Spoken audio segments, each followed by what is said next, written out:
ನಾಲ್ವಡಿ ಕೃಷ್ಣರಾಜ ಒಡೆಯರವರ 140ನೇ ಜನ್ಮದಿನೋತ್ಸವದ ಅಂಗವಾಗಿ ಬಸವೇಶ್ವರ ಪ್ರತಿಷ್ಠಾನದ ಅಧ್ಯಕ್ಷರಾದ ಬಸವರಾಜ ಸ್ವಾಮಿಗಳು ಹಾಗೂ ಅದರ ಪದಾಧಿಕಾರಿಗಳು ಮೈಸೂರಿನ ಜಿಲ್ಲಾ ಪತ್ರಕರ್ತರ ಭವನದ ಇಲ್ಲಿ ಅವರ ಜನ್ಮದಿನೋತ್ಸವ ಮತ್ತು ವಿವಿಧ ಕ್ಷೇತ್ರಗಳಲ್ಲಿ 5 ಜನ ಸಾಧಕರಿಗೆ ಅವರಿಗೆ ಸನ್ಮಾನ ಮಾಡುವ ಕಾರ್ಯಕ್ರಮವನ್ನು ಹಮ್ಮಿಕೊಂಡಿದ್ದರು.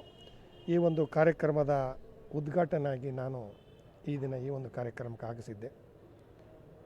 ನಾಲ್ವಡಿ ಕೃಷ್ಣರಾಜ ಒಡೆಯರವರು ಅವರ ಮೊದಲಿಗರಾಗಿ ಅವರೇನು 24ನೇ ಮಹಾರಾಜರಾಗಿ ಮೈಸೂರು ಸಂಸ್ಥಾನದ ರಾಜರಾಗಿ ಅವರ ತಂದೆಯವರು 10ನೇ ವರ್ಷಕ್ಕೆ ಇವರು 10ನೇ ವರ್ಷ ಇವರಿಗೆ ವಯಸ್ಸಾಗಿದ್ದ ಸಂದರ್ಭದಲ್ಲಿ ಅಕಾಲಿಕ ಮರಣಕ್ಕೆ ಮಹಾರಾಜರು ತುತ್ತಾಗಿದ್ದರಿಂದ ಆ ದಿನ ಅವರನ್ನು 10ನೇ ವರ್ಷಕ್ಕೆ ಪಟ್ಟಾಧಿಕಾರವನ್ನು ಮಾಡಿದಂಥ ಸಂದರ್ಭದಲ್ಲಿ ಅವರ ತಾಯಿಯವರು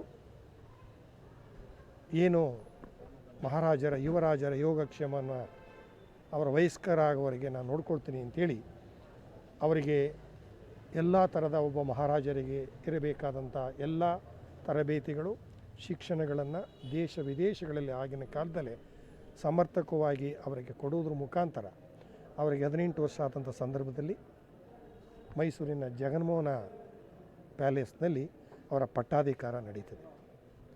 ಅವರು ಯುವಕರಾದರೂ ಸಹ ಈ ದೇಶದಲ್ಲಿ ಯಾರೂ ಮಾಡದಿರೋಂಥ ವಿಶೇಷವಾದ ಕಾರ್ಯಕ್ರಮಗಳನ್ನು ಮಾಡಿರುವ ಪ್ರಯುಕ್ತ ಇವತ್ತು ಅವರ ಹೆಸರು ಇನ್ನೂ ಅಚ್ಚಳಿದೆ, ಎಲ್ಲರ ಮನದಲ್ಲಿದೆ.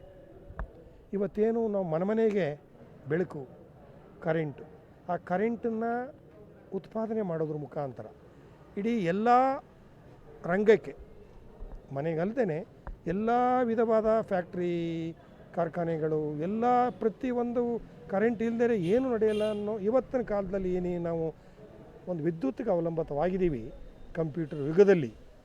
ಅದನ್ನು ಮೊದಲನೇದಾಗಿ ಇಡೀ ದೇಶದಲ್ಲೇ ಪ್ರಪ್ರಥಮವಾಗಿ ಶಿವನ ಸಮುದ್ರದಲ್ಲಿ ಆ ಕರೆಂಟ್ ಉತ್ಪಾದನೆಯ ಘಟಕವನ್ನು ಮಾಡಿದಂಥವರು ನಾಲ್ವಡಿ ಕೃಷ್ಣರಾಜ ಒಡೆಯರು.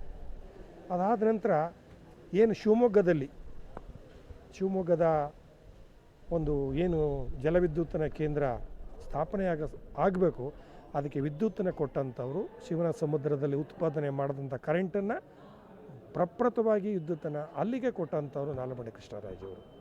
ಇವತ್ತು ಮೈಸೂರು ಸಿಟಿಯಲ್ಲೇ ಇಡೀ ಎಲ್ಲ ರಂಗದಲ್ಲೂ ಅನೇಕ ಸುಧಾರಣೆಗಳನ್ನು ಮಾಡ್ಕೊಂಡು ಬಂದಿರುವಂಥ ಮಹನೀಯರ ಒಂದು ಜಯಂತಿ ಈ ದಿನ ನಡೀತಾ ಇದೆ. ಇವತ್ತು ಏನು ಮೀಸಲಾತಿ ಅಂತ ಹೇಳ್ತೀವಿ, ಸುಮಾರು 75% ಮೀಸಲಾತಿಯನ್ನು ಅಬಲರಿಗೆ ಸಬಲರಾಗೋದಕ್ಕೋಸ್ಕರ ಆ ಒಂದು ಮೀಸಲಾತಿಯನ್ನು ಕೊಟ್ಟಂಥವ್ರು ಮಹನೀಯರಿವರು. ಇವತ್ತು ಹೆಣ್ಣುಮಕ್ಕಳಿಗಾಗ್ಬೋದು, ಕಡ್ಡಾಯ ಶಿಕ್ಷಣ ಆಗ್ಬೋದು, ಎಲ್ಲ ಥರದ ವಯಸ್ಕರಿಗೆ ವೃದ್ಧಾಪೇತನ ಆಗ್ಬೋದು, ಅಂಗವಿಕಲರಿಗೆ ಶಾಲೆಗಳಾಗ್ಬೋದು, ಕುರುಡರಿಗೆ ಶಾಲೆ ಆಗ್ಬೋದು, ಡಮ್ ಆ್ಯಂಡ್ ಡಫ್ ಶಾಲೆಗಳಾಗ್ಬೋದು, ಅನೇಕ ಜನಪರವಾದ ಕಾರ್ಯಕ್ರಮಗಳನ್ನು ಜನಸಾಮಾನ್ಯರಿಗೆ ಹತ್ತಿರವಾಗುವಂಥ ಕಾರ್ಯಕ್ರಮವನ್ನು ಮಾಡಿಕೊಟ್ಟಂಥವರು ನಾಲ್ವಡಿ ಕೃಷ್ಣರಾಜ ಒಡೆಯರವರು. ಇವೆಲ್ಲಕ್ಕಿಂತ ಹೆಚ್ಚಾಗಿ ರಾಜಕಾರಣವಾಗಿ ಹೇಳಬೇಕು ಅಂತಂದರೆ ಅವತ್ತು ಪ್ರಜಾಸಭೆ ಪ್ರಜಾನಿಧಿ ಅಂತ ನಡೀತಾ ಏನಿತ್ತು ಅದನ್ನು ಇವರು ಮಹಾರಾಜರಾದ ಮೇಲೆ ಶಾಸನಬದ್ಧವಾಗಿ ಆ ಸಭೆಯನ್ನು ಮಾಡಿದ್ರು. ದಸರಾ ಆದ ನಂತರ ದಸರಾ ಆದ 5 ದಿನಗಳ ಒಳಗೆ ವರ್ಷಕ್ಕೆ 2 ಸಭೆಗಳನ್ನು ಮಾಡೋದ್ರ ಮುಖಾಂತರ ಇವತ್ತೇನು ಲೋಕಸಭೆ, ರಾಜ್ಯಸಭೆ, ಹಾಗೆ ವಿಧಾನ ಪರಿಷತ್ತು, ರಾಜ್ಯ ಹಾಗೂ ಕೇಂದ್ರಾಡಳಿತ ಪ್ರದೇಶಗಳಲ್ಲಿ ಸಭೆಗಳು ನಡೀತಾ ಇದೆ, ಚುನಾಯಿತ ಪ್ರತಿನಿಧಿಗಳು. ಆ ಸಭೆಯನ್ನು ಶಾಸನಬದ್ಧ ಸಭೆಯನ್ನು ಮಾಡಿದಂಥವರು ನಾಲ್ವಡಿ ಕೃಷ್ಣರಾಜ ಒಡೆಯರು. ಕೇವಲ ಸಾಂಕೇತಿಕವಾಗಿ ನಡೀತಂಥ ಸಭೆಗಳು ಆ ದಿನ ಅವರು ಮಾಡಿದ ದೃಷ್ಟಿಯಿಂದ ಇವತ್ತು ಎಲ್ಲ ಸಭೆಗಳು ಸಹ ಇವತ್ತು ಏನಿದೆ ರಚನೆ ಆಗಿದೆ ಅದು ಅವತ್ತೇ ರಚನೆ ಮಾಡಿದಂಥವ್ರು ನಾಲ್ವಡಿ ಕೃಷ್ಣರಾಜ ಒಡೆಯರವರು. ಅದರಲ್ಲೂ ವಿಶೇಷವಾಗಿ ನಾಲ್ವಡಿ ಕೃಷ್ಣರಾಜ ಒಡೆಯರು ನಮ್ಮ ಸ್ವಂತ ಊರು 16. ಅವರು ದ್ವಾರಕೆಯಿಂದ ಬಂದಂಥ ಸಂದರ್ಭದಲ್ಲಿ ಯದುವಂಶ ಮೊದಲು ನಮ್ಮ ಯದುನಾಡು, ಇವತ್ತು 16 ಏನಾಗಿದೆ ಆ ಯದುನಾಡಿಗೆ ಬಂದು ನೆಲೆಸಂಥವ್ರು. ಯದುವಂಶದ ರಾಜಧಾನಿ ಆ್ಯಕ್ಚುಲಿ ನಮ್ಮ 16. ಆ 16ನ ಕುಡಿನೂ ಸಹ ಇವತ್ತು ಯದುವೀರ್ ಕೃಷ್ಣರಾಜ ಒಡೆಯರವರು ಮೈಸೂರು ಕೊಡಗು ಲೋಕಸಭಾ ಕ್ಷೇತ್ರದ ಲೋಕಸಭಾ ಸದಸ್ಯರಾಗಿರೋಂಥ ಸಂದರ್ಭದಲ್ಲಿ ನಾನೂ ಸಹ ಹಿರಿಯರ ಜೊತೆಗೆ ಒಬ್ಬ ಕಿರಿಯನಾಗಿ ಈ ಒಂದು ಕಾರ್ಯಕ್ರಮದ ಉದ್ಘಾಟನೆ ಆಗಮಿಸಿದ್ದೆ. ಅವರ ಬಗ್ಗೆ 4 ಮಾತನಾಡೋ ಅವಕಾಶ ಆಯಿತು. ಹಾಗಾಗಿ ಇವತ್ತೇನು ನಾಲ್ವಡಿ ಕೃಷ್ಣರಾಜ ಒಡೆಯರವರು ಇಡೀ ಏಷ್ಯಾ ಖಂಡದಲ್ಲೇ ಅವರ ಅಧಿಕಾರ ಅವಧಿಯಲ್ಲಿ ಉಳಿದಂಥ ರಾಜರು ಮಾಡಿರದಂಥ ಅನೇಕ ಯೋಜನೆಗಳು, ಮುಂದೆ ಯಾರು ಇವತ್ತಿನವರೆಗೂ ಮಾಡಾದಂಥ ಯೋಜನೆಗಳನ್ನು ಮಾಡುವುದ್ರ ಮುಖಾಂತರ ಮೈಸೂರು ರಾಜ್ಯವನ್ನು ಅತ್ಯಧಿಕವಾಗಿ ಎಲ್ಲ ರಂಗದಲ್ಲೂ ಬೆಳಗಿದ್ರು. ಆ ರೀತಿಯಲ್ಲಿ ಎಲ್ಲ ರಂಗದಲ್ಲೂ ಒಂದು ಕ್ರಾಂತಿಕಾರ ಅಂತ ಬದಲಾವಣೆಗಳು, ನೂರಾರು ವರ್ಷಗಳ ಮುಂದಾಲನೆ ಯೋಚನೆಯಂಥ ಕಾರ್ಯಕ್ರಮಗಳನ್ನು ಮಾಡುವುದರಿಂದ ಮೈಸೂರು ರಾಜ್ಯ ಮಾದರಿ ರಾಜ್ಯ ಅನ್ನೋದಕ್ಕೆ ಇಡೀ ಏಷ್ಯಾ ಖಂಡದಲ್ಲಿ ಕಾರಣ ಆಯಿತು.